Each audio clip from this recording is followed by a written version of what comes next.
देखिए latest episodes बिल्कुल ad free. Bharat Ratna doctor Bhimrao Ambedkar को कोटि कोटि नमन। ये कार्यक्रम डॉक्टर भीमराव अंबेडकर के जीवन पर आधारित है, जहां भारत की जनता के प्रति उनके योगदानों को पूरी सजगता से चित्रित और रेखांकित करने का प्रयास है। कार्यक्रम में दिखाई गई घटनाएं लब्ध प्रतिष्ठ पुस्तकों से ली गई हैं। इस कार्यक्रम के जरिए चैनल की ओर से एक विश्वसनीय, सजग और सकारात्मक प्रयास है कि डॉक्टर बाबा साहेब भीमराव अंबेडकर के जीवन की संघर्ष यात्रा एवं गौरव गाथा पूरे आदर के साथ घर घर पहुंचे और उनके योगदानों से सभी संपूर्णता में परिचित और आह्लादित हों।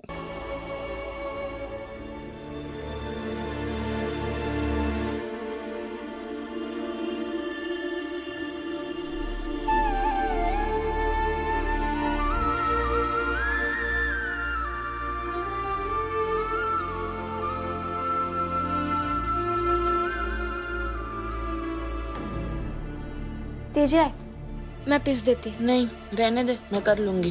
दीजिए ना, इतना तो करने दीजिए।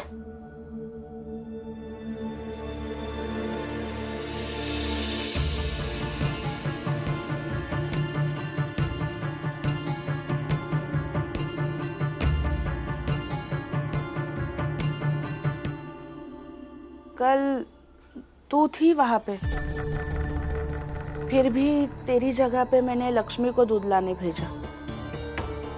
भीम भी था, लेकिन भीम की जगह पे आनंद को दवा लाने भेजा। बुरा भी लगा होगा तुझे? नहीं, बुरा क्यों लगेगा? वो दोनों भी इसी घर के।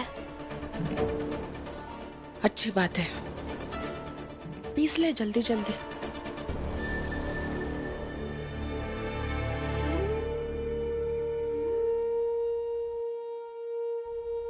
बाबा,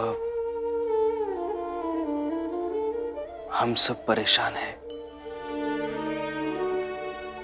किसी को पता ही नहीं चल रहा है कि आपको क्या हुआ है। डॉक्टर ने भी सिर्फ जिजाबाई जी से बात की है और वो तो बता ही नहीं रही है कि आपको क्या हुआ है। अगर आपको कुछ पता है तो बता दीजिए ना। बाबा, बताइए ना।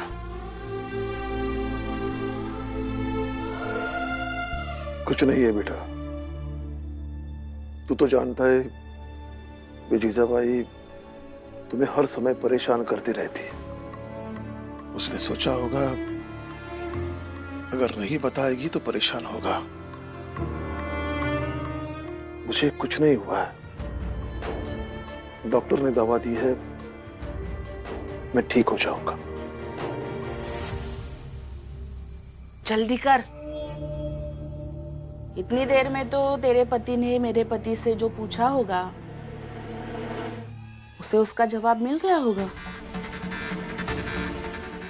देख क्या रही है? यही करने आई है ना तू यहाँ? मुझे ऐसे काम में फंसा कर रख सके और वहां तेरा पति अपने बाबा से पूछ सके कि उन्हें क्या हुआ है ना? अरे उन्हें जो भी हुआ है उनके पत्नी को तो पता है ना, बाकी दुनिया वालों से क्या लेना देना। और मुझे एक बात बता, तुझे और तेरे पति को क्यों इतनी बेचैनी रहती है कि हर चीज तुम दोनों को बताकर ही की जाए? बता।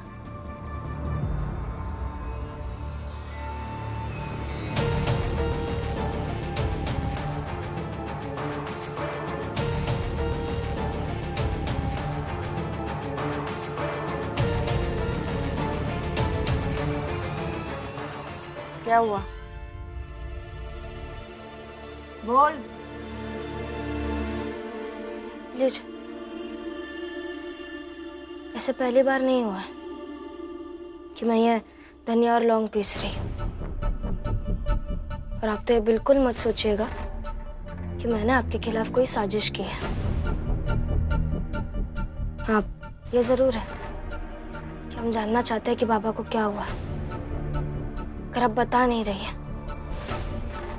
और आप अगर वहां होती तो आप बाबा को भी बताने नहीं देते, इसलिए ये सब किया। अब चाहे जो समझिए अभी इसे। लीजिए। फिर भी माफी मांगती हूँ, माफ कर दीजिए।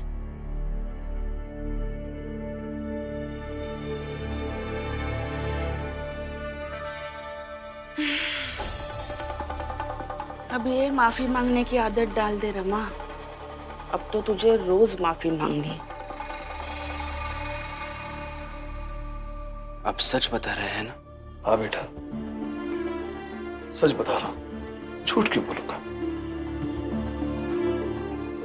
बाबा सही बोल रहे हैं ना आप? हाँ बेटा, मैं सही कह रहा हूं। बस झूठ मत बोलिएगा। आई हमसे झूठ बोल सकती है, मगर आपसे ही उम्मीद नहीं है कि आप हमसे झूठ बोलेंगे। हाँ, तो अब धीरे धीरे सबसे उम्मीद छोड़ दो।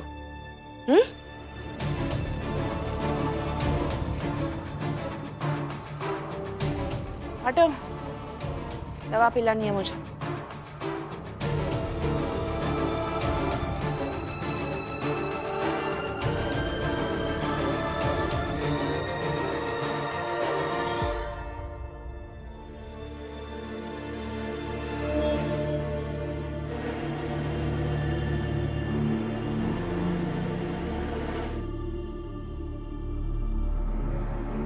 सबको अपनी बीमारी के बारे में मत बताइए।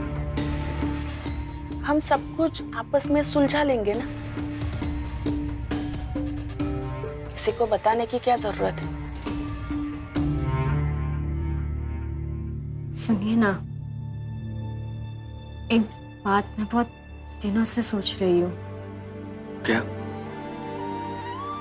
एक नई शुरुआत करते, जैसे पहले था। हम सब साथ में बैठकर बातें करते थे, साथ में खाना खाते थे, रमा और भीम भाव के साथ भविष्य के बारे में मंथन करते थे। जीवन आराम से बीत रहा था। नहीं लक्ष्मी, मैं लौटकर घर नहीं जा सकता। देखो, मैं समझ रहा हूं कि तुम ये चाहती हो कि सब लोग मिलकर फिर से इकट्ठा रहें, लेकिन अब ये नहीं हो सकता। क्यों नहीं हो सकता? पापा अगर गलत भी थे तो क्या आप जीवन भर पापा से दूर रहेंगे? हाँ, कोशिश यही करूंगा कि अब दूर ही रहे।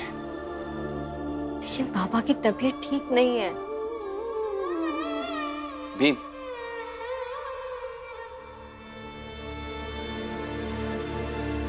बाबा कैसे हैं? कुछ पता चला क्या? क्या हुआ उन्हें? बाबा कह रहे हैं कि मैं ठीक हूँ, बस हमेशा की तरह तबीयत खराब हुई है। लेकिन मुझे ऐसा क्यों लग रहा है कि बाबा हमसे कुछ ना कुछ छुपा रहे हैं। अरे कुछ नहीं छुपा रहे होंगे। बाबा आपसे कभी कुछ छुपाते हैं क्या? भीम, लक्ष्मी भाभी सही कह रही है। काका और काकी ने सब कुछ नहीं बताया, इसीलिए भीम तुम्हें लग रहा है कि वो लोग कुछ छुपा रहे हैं। दरअसल हम जिनसे प्रेम करते हैं उनके बारे में सब कुछ पता रखना चाहते हैं। हाँ मालू जी, सही कह रहे हो तुम, यही हुआ होगा। भीम, रमा, तुम लोग जाओ।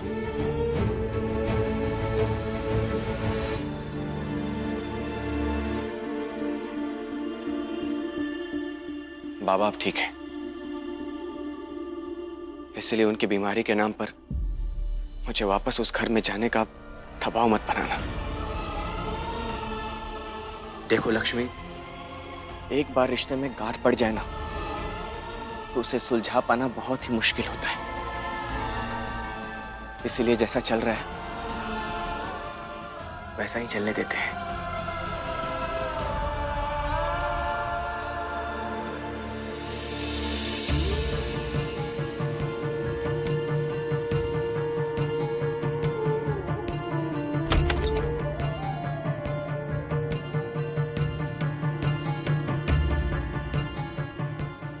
मान लो, चलो खाना बन गया है। आज मैंने तुम्हारे पसंद की खीर बनाई है। तुम्हें बचपन से खीर बहुत पसंद है ना? चलो खाना खाते हैं। भाव, मुझे भूख नहीं है, और अगर भूख होती भी तो भी नहीं खाना चाहता हूं। भाव, मैं फिर से वो सब नहीं करना चाहता हूं जो पहले भाई भाई की तरह करते थे। हाँ तो फिर फेंक देता हूं वो खीर, ना तुम खाओगे और ना ही मैं खाऊंगा।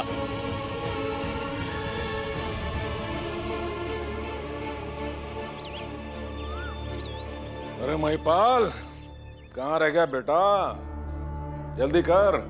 जी बाबा, लाया।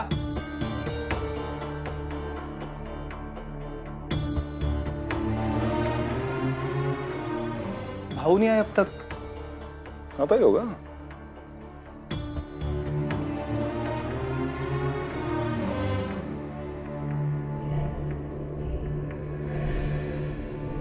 बाबा, खबर मिली बाबा। जीजाबाई ने राम जी की तबीयत की असली अवस्था भीम, रमा, लक्ष्मी किसी को नहीं बताई है। अरे बाबा, इससे तो भीम और बाकी सब परेशान ही नहीं होंगे। तो मरेगा राम जी। बच्चों, कभी कभी अत्यधिक प्रेम दिखाने के चक्कर में इंसान अपने कंधों पर जरूरत से ज्यादा बोझ उठा लेता है। ऐसे में कंधे तो टूटेंगे ही। जब जीजाबाई का कंधा टूटेगा तो राम जी मरेगा, और जब राम जी मरेगा ना तो भीमराव की जिंदगी पूरी तरह से हिल जाएगी, बिखर जाएगी। इसलिए तुम दोनों चाय पियो और अपना अपना ध्यान पूरी तरह से केंद्रित कर दो कि भीम का बाप राम जी मर जाए।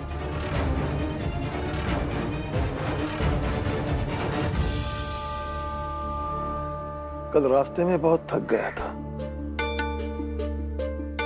धूप भी बहुत थी,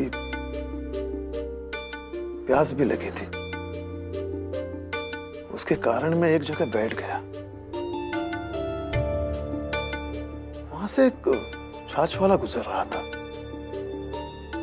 उस भले आदमी ने मुझे छाछ पिला दी और पैसे भी नहीं लिए, लेकिन छाछ पीते ही मुझे चक्कर सा आने लगा और मैं बेहोश हो गया। उसके बाद क्या हुआ कुछ पता नहीं, और तब से मेरी तबीयत ठीक नहीं है। लेकिन छाछ पीते समय उस छाछ का स्वाद कैसे लगा आपको? अब छाछ का स्वाद कैसा होगा? छाछ जैसा ही होगा ना। अब उसमें भी तुम तर्क वितर्क लगाओगे? अरे किसी पर तो शक करना छोड़ दो। तुम्हारे सिवा और भी भले लोग रहते हैं इस दुनिया में। अरे उम्र हो गई है इनकी, धूप में आ गया होगा चक्कर। अब उसमें बेचारे छाछ वाले का क्या दोष? मेरे पूछने का मतलब सिर्फ इतना था कि छाछ पीते समय क्या बाबा को ऐसा लगा था कि उस छाछ में कुछ मिलाया हुआ है? क्योंकि वो मेघनाथ जी अभी अभी एक अहम लड़ाई हार चुके हैं, इसलिए बदला लेने के लिए वो कुछ भी कर सकते हैं। बताइए बताइए, छाछ कैसी थी, छाछ वाला कैसा था, सब बताइए इसे। अब लड़ने के लिए कुछ नया कारण तो चाहिए आपके बेटे को, है ना? बताइए। कुछ नहीं हुआ है मुझे बाबा, और तुम दोनों ऐसे ही बहस करते रहोगे तो एक ना एक दिन मुझे जरूर कुछ हो जाएगा। ऐसा मत बोलिए बाबा। भैया,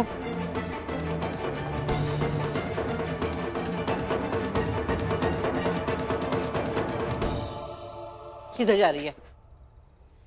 किधर जा रही है? हाँ, बाप बेटे को अकेले में बात करने देना। लड़ना है ना तुझे तो मुझसे लड़, मैं तैयार हूँ, चल। लेकिन मैं तैयार नहीं हूँ ना, मुझे डॉक्टर साहब से मिलने जाना है, अस्पताल। झगड़ना अभी, क्यों झगड़ नहीं रही है?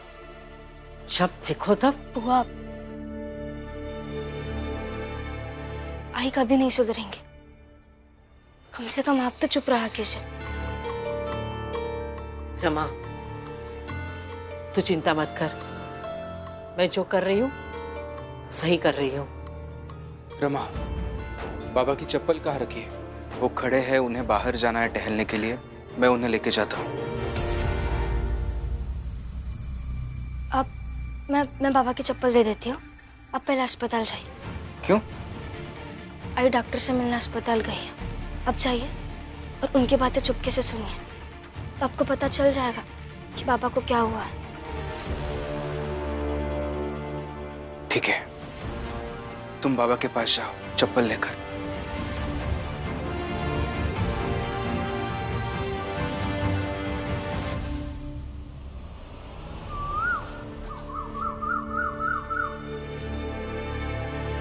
डॉक्टर साहब नमस्ते। नमस्ते। अच्छा हुआ आप यही मिल गए। सोचा आपका घर पास में ही है तो यही बात हो जाएगी। ठीक है, वो राम जी की तबीयत कैसी है अब? हाँ ठीक ही है। दरअसल उनकी दवाइयाँ खत्म हो गई है। आपने कहा था ना नई दवाइयाँ देंगे। हाँ ठीक है, मैं देता हूँ।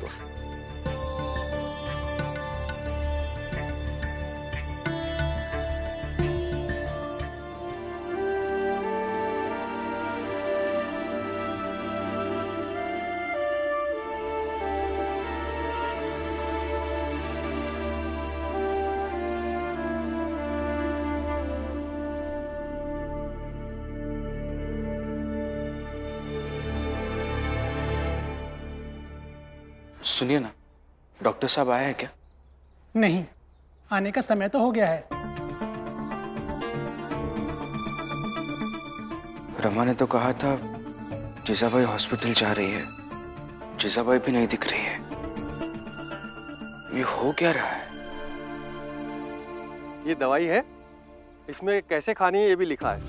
थोड़ी महंगी है, तो आप अपने बेटों से बात कर लेना, उन्हें भी बता देंगी तो आसानी से हो जाएगा। नहीं डॉक्टर साहब, दरअसल अपने पति की बीमारी मैं ही ठीक करना चाहती हूँ, और आप भी किसी से कुछ मत कहिएगा। जहाँ तक मुझे पता है, भीम अपने बाबा की बीमारी के बारे में सुनकर चुप नहीं बैठेगा। वो आपसे मिलने अस्पताल जरूर आएगा। लेकिन डॉक्टर साहब एक विनती है, उसे या मेरे घर वालों को कुछ मत बताइएगा। कहिएगा कि सब ठीक है। मैं किसी को परेशान नहीं करना चाहती। ठीक है, पर आप ये दवाई जितना जल्दी हो सके अस्पताल के स्टोर से ले लीजिए। जी।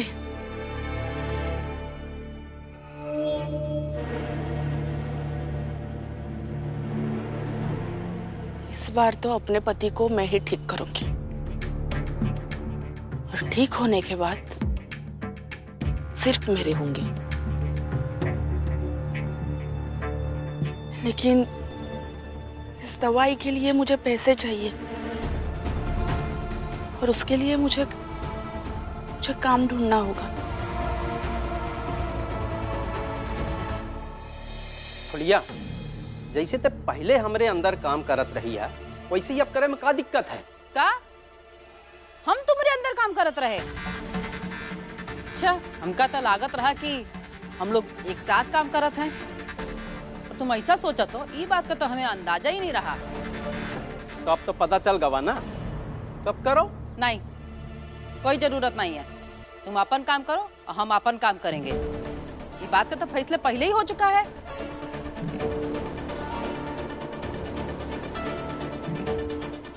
हम जानत हैं कि चाल में ऐसे बहुत सारे लोग हैं जो तुम्हारी मदद करेंगे। हाँ, हम तो करवा देंगे। और हम सब भी फुलिया ताई की मदद करेंगे। ठीक है, तो फुलिया कान खोल के सुन ले। तुम्हारे पति के कसम है कि हम जौन जौन लोगन के यहाँ से कपड़ा लेके आवत रहे हैं, वो सब हमरे भाई। तो तय उनके यहाँ से एक ठो कपड़ा लेके नहीं आएगी।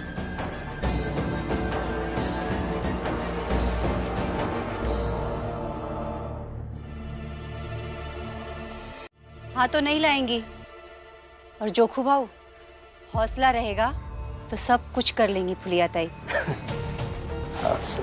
जोको, कितने गिरे हुए इंसान हो तुम। ए डलिया अम्मा, अब लड़ाई के बीच माँ अच्छा बुरा उठा गिरा ये सब बातें तो करो ही ना। जा रहे हम कपड़ा लेवे।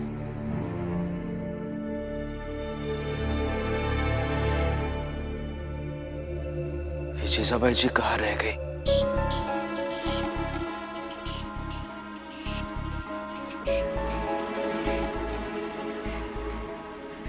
डॉक्टर साहब, बताइए ना मेरे बाबा को क्या हुआ है। अरे किस किस को बताऊं मैं?